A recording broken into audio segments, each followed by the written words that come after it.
Salam damai dalam Kristus, salam Paskah, dan selamat berjumpa buat ibu bapa, saudara, saudari, dan sahabat semua.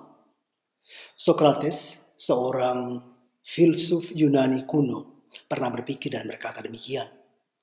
Hidup yang tidak pernah direfleksikan adalah hidup yang tidak layak untuk dijalani. Dan dalam kerangka refleksi itu, seorang guru senior Yesuit, Romo Bernard Kieser, pernah juga berefleksi. Eksistensi dan esensi kekristenan terletak pada aksi atau tindakan menyambung kisah. Pertanyaan lanjut adalah kisah apa atau kisah siapa? Bagi semua orang Kristiani, kisah yang disambung tentu saja tidak lain, tidak bukan kisah Kristus. Dengan aksi berefleksi, berdiskursus, melogos, menalar, menyambung kisah ini, saya mencoba dan mau mengajak sahabat, saudara dan saudari untuk masuk dalam renungan dan refleksi teologis perihal menyambung kisah. Dengan pengalaman dasar kebangkitan dan sabda dari hari Minggu Paskah ke-7, minggu terakhir masa Paskah, yang dalam kalender liturgi Gereja Katolik didedikasikan sebagai Hari Komunikasi Sosial. Tentu saja, sabda selalu membumi dalam konteks. Dan konteks real yang sedang melanda kita semua, yang sedang melanda dunia kita adalah wabah, krisis corona atau COVID-19, coronavirus. Dan saya sedang berbagi refleksi ini, menyambung kisah ini dari Eropa, dari País Vasco, tepatnya San Sebastian, Spanyol bagian utara. Negara dengan korban jiwa sampai saat ini sekitar 28.000 jiwa di urutan kelima setelah Amerika Serikat, Inggris, Italia, dan Perancis. Dan Indonesia secara global menurut laporan Organisasi Kesehatan Dunia WHO berada di urutan ke-23 dengan korban jiwa per 19 Mei 1.221 orang. Saya juga mau mengajak saudara dan saudari untuk mendoakan mereka semua. Secara khusus doa untuk damai abadi semua saudara-saudari kita yang seiman korban virus corona. Singkat cerita, tema kita kali ini adalah omong soal komunikasi, adalah omong soal menyambung kisah antara daya transformatif kebangkitan dengan wabah coronavirus. Kembali ke menyambung kisah dari meja sabda, selama perayaan-perayaan liturgi masa Paskah, kepada kita diwartakan sabda, diwartakan firman, berupa kisah kebangkitan dan kisah-kisah lain yang meneguhkan, mengafirmasi, dan mempertajam makna kebangkitan itu sendiri. 7 dari 10 bacaan Injil diambil dari Injil Yohanes. Dan karena itu, masa Paskah dikenal juga dengan masa Injil Yohanes. Teks Injil malam Paskah, pengecualian, diambil dari kesaksian Injil Matius, bab 28, ayat 1 sampai dengan 10. Malaikat yang menggulingkan batu dan memperlihatkan makam kosong kepada beberapa perempuan dan penampakan Kristus yang telah bangkit. Dan peristiwa itu membuat mereka yakin bahwa Dia hidup. Pengalaman akan Kristus yang bangkit juga pengalaman yang menggugah, pengalaman yang mendorong dan menggerakkan mereka untuk cepat-cepat menceritakan atau menyambung kisah kebangkitan kepada para murid. Dan di akhir perikopa ini ada pemberitaan atau nubuat tentang kenaikan Isa Al-Masih yang tahun ini jatuh pada tanggal 21 Mei. Dan dikatakan kepada mereka bahwa Ia mendahului mereka ke Galilea, Yesus Kristus itu sendiri. Dan di sana Yesus yang diberi kuasa universal meneguhkan murid-murid dan janji penyertaan dalam Matius bab 28 ayat 16 sampai dengan 20. Pada perayaan Ekaristi hari Minggu Paskah, dari meja sabda Kita mendengar kesaksian Yohanes tentang dinamika dan proses perkembangan iman murid-murid ketika mereka masih di Yerusalem. Awalnya adalah pengalaman Petrus dan murid yang dikasihi. Ketika mereka datang ke makam karena cerita dan pengalaman perempuan, Maria Magdalena dan Maria yang lain, lalu kunjungan ke makam yang sebelumnya ditemukan kosong. Dalam momentum ini hanya membangkitkan iman dalam diri murid yang dikasihi itu dan Petrus dan kedua perempuan yang lain. Dinamika Paskah berkembang. Berlanjut pada Minggu Paskah yang kedua. Bagaimana perjumpaan dengan Kristus yang bangkit menumbuhkan iman semua murid yang dikisahkan mengurung dan mengisolasi diri karena berada dalam situasi hilang arah, situasi khawatir, pahit, getir, takut, tak berdaya, kehilangan pegangan, dan secara istimewa iman Thomas yang pada awalnya tidak hadir dan belum mau percaya sebelum mengalami sendiri dan menjadi saksi mata sang guru yang dikabarkan bangkit. Tapi akhirnya dengan kepala tertunduk, sangat malu dan lebih dari malu, rasa berdosa, hanya bisa menyesali kedegilan hatinya dan hanya bisa berucap lirih, ya Tuhanku dan Allahku. Pada Minggu Paskah yang ketiga, dikisahkan peran khusus Petrus dalam penampakan Kristus yang membantu ke-11 murid untuk percaya. Dan terlepas dari lingkaran para rasul, penampakan Yesus untuk 2 orang murid dalam perjalanan ke Emmaus, kelompok murid yang lebih luas.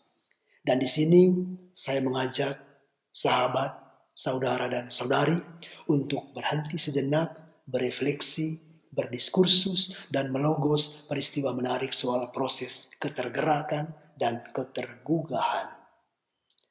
Pengalaman Emmaus merevelasi.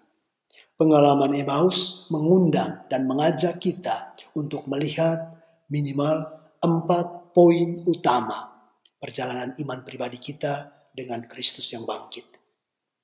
Pertama, perjalanan pulang kampung dengan suasana hati gelisah, sedih, kecewa, putus asa, galau, gundah, hilang harapan, tanpa pegangan, duka mendalam yang ditandai dengan pertanyaan putus asa.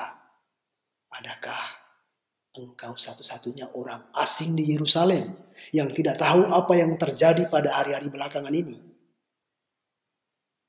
Lukas bab 24 ayat 18. Situasi dan disposisi batin tertekan dan tertutup membuat mereka seperti tidak sanggup menangkap, mengerti, sadar, dan tahu kehadiran orang yang berjalan bersama mereka. Di sini, sahabat dan saudara serta saudari, kunci perjalanan yang membuat kita terus melangkah adalah iman. Memang iman tidak serta-merta mengubah realitas pahit atau getir menjadi kehidupan yang manis. Iman bukan sulap. Iman juga bukan sihir. Iman juga tidak seperti membalikan telapak tangan. Tapi iman memampukan kita untuk membaca ulang, untuk berefleksi, untuk berinterpretasi, mendalami dan menghidupi pengalaman dan peristiwa. Poin kedua adalah kekuatan dan daya transformatif sabda. Yesus yang juga adalah sabda membantu kedua murid untuk melihat peristiwa dengan cara pandang berbeda, dengan kacamata lain, dengan perspektif baru, dengan membuka mata hati, membuka budi dan pikiran mereka. Sebagai seorang guru yang baik dan handal, Tuhan Yesus mengajukan pertanyaan, bukankah Mesias harus menderita semuanya untuk masuk ke dalam kemuliaannya? Lukas 24 ayat 26.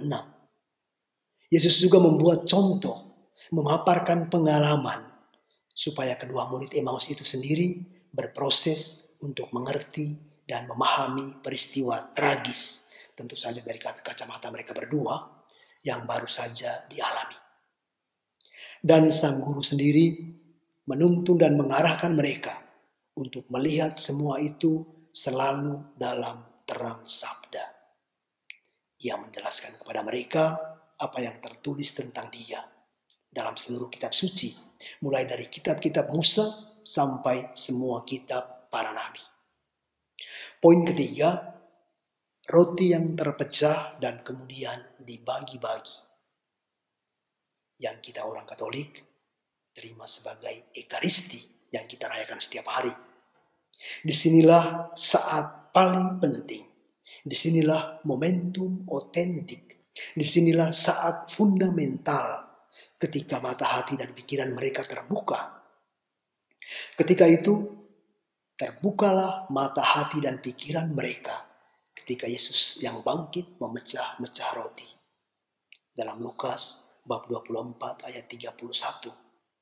Saat roti dipecah-pecah dan dibagi adalah saat paling intim dari sebuah perjumpaan.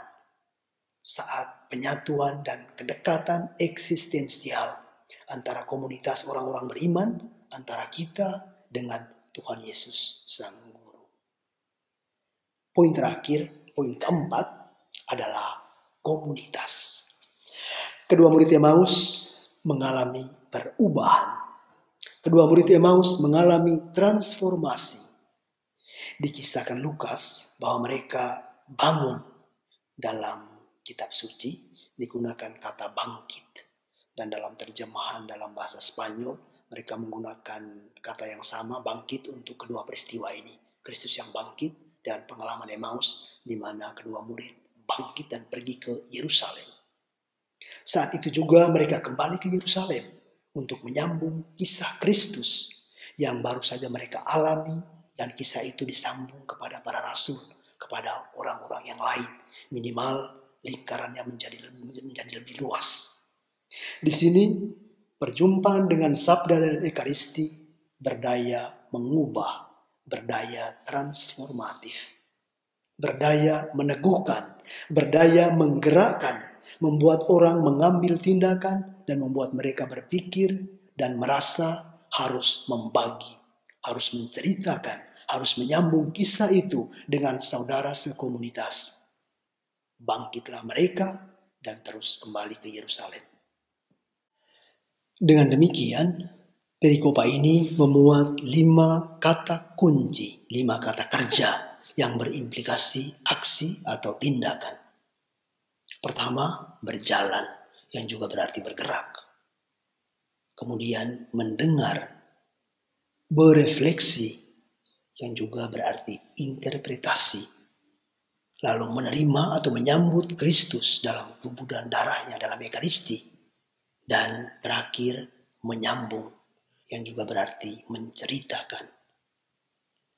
Kisah dua murid Emmaus mau menunjukkan kepada kita makna perjumpaan yang berdaya mengubah, yang berdaya transformatif. Dari duka cita menjadi sukacita, dari sedih menjadi gembira, dari kedegilan dan ketertutupan hati menjadi bisa mengerti, bisa terbuka memahami, dari gelap ke terang, dari pelarian. Kedua murid Emmaus melarikan diri dari Yerusalem, dari komunitas, menjadi kembali berjumpa atau bertemu dan bersilaturahmi. Kembali ke dinamika kebangkitan. Pada Minggu Paskah ke-4 sampai 6, fokus atau tema dari meja sabda bergeser. Bagaimana Yesus Sang Guru menyatakan diri sebagai sumber hidup bagi orang yang percaya, sebagai gembala yang mengenal dan dikenal oleh domba-domba miliknya sendiri, melindungi dan membawa mereka ke padang. Bandingkan Injil Yohanes bab 10 ayat 1 sampai dengan 10. Yesus juga memperkenalkan diri sebagai jalan, sebagai kebenaran dan hidup. Yohanes bab 14 ayat 6 yang memperkenankan orang percaya memandang Bapa, tinggal dalam rumahnya dengan melihat Dia, mengasihi dan berpegang pada sabdanya. Pada Minggu Paskah yang ke-7 ini, hari komunikasi sosial antara kenaikan Tuhan dan Pentakosta, kita mendengar Tuhan Yesus mendoakan kita dalam perjalanannya kepada Bapa. Doa yang diawali dengan doa untuk dirinya sendiri, agar ia yang telah memuliakan Bapa dengan memperkenalkan nama dan firman-Nya kepada murid-murid juga dimuliakan. Dan setelah ia dimuliakan, Yesus kembali memuliakan Bapa melalui kematian dan pengangkatannya, dan dengan demikian memberi hidup kekal pada mereka yang diberikan oleh Bapa kepadanya. Yohanes bab 17 ayat 1 sampai dengan 11. Di akhir refleksi ini atau sebagai kata akhir dalam terang sabda dan dalam konteks krisis wabah coronavirus yang melanda kita semua, melanda dunia kita, ajakan atau pertanyaan reflektif untuk kita renungkan adalah sejauh mana kekuatan sabda, sejauh mana iman kita akan Kristus yang bangkit menjadi landasan, menjadi pedoman yang berdaya transformatif atas diri kita untuk kemudian berpikir, bersikap, dan bertindak dalam masa-masa sulit ini. Yang kedua, sejauh mana Kristus yang kita imani sebagai gembala yang baik, sebagai jalan kebenaran dan hidup, kita maknai dalam situasi yang sangat sulit ini. Dan terakhir, semoga kita tidak lupa menjadi orang-orang beriman yang tidak hanya beriman tapi berpengharapan. Jangan lupa berbahagia. Semoga kita tidak lupa bersuka cita. Jangan lupa bergembira. Ada buku kecil refleksi Paus Fransiskus yang kiranya kita bisa jadikan pegangan, kita bisa jadikan inspirasi untuk menghadapi dunia kita saat ini. Dan buku itu baru diterbitkan beberapa hari terakhir ini dengan judul Life After Pandemic. La vida nueva, un plan para resucitar a la humanidad tras coronavirus. Itu dalam bahasa Spanyol. Memang aslinya dalam bahasa Spanyol. Semoga rahmat Tuhan, terutama Kristus yang bangkit, senantiasa meneguhkan, menguatkan kita untuk menghadapi situasi sulit saat ini. Berkat Tuhan.